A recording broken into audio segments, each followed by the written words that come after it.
One more post on fruit trees here as we look at these beautiful blossoms. I don't know if you can see that there. I'm trying to come in on one. Just beautiful flowers.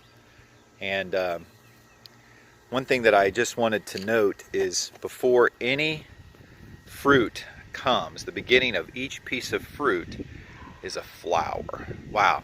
So as we think about Galatians 5:22, for the fruit of the Spirit is love, joy, peace, patience, kindness, goodness, faithfulness, gentleness, and self-control. We want to keep in mind that before any fruit begins, it begins as a flower. I just think God is so awesome that He has designed fruit that way. I mean, fruit is good enough in of itself. I mean, who can improve on a peach? I guess only God can. Maybe in heaven we'll find something better than a peach. Mangoes are pretty special too. But all fruit begins with a blossom.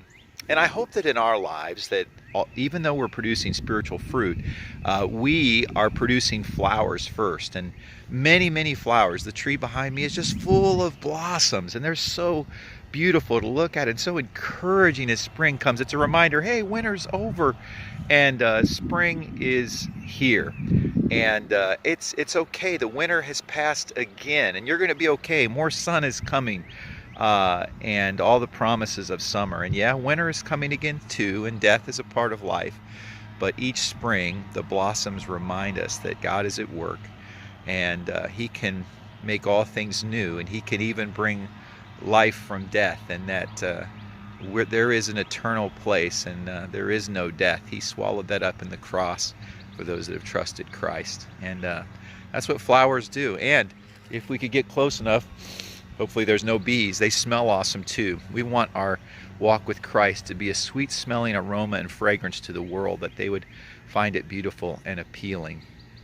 And so anyhow, that's what we're called to do. We're called to be salt and light, but let's be blossoms and perfume and beauty to the world as well, so that they will see Christians and they will see the small local church like people see spring blossoms, a promise of life, a promise of fruit in a world that needs that type of encouragement.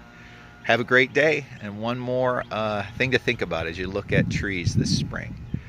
For a lot of us, it's pollen. That's a whole nother podcast. But pollen's necessary as well.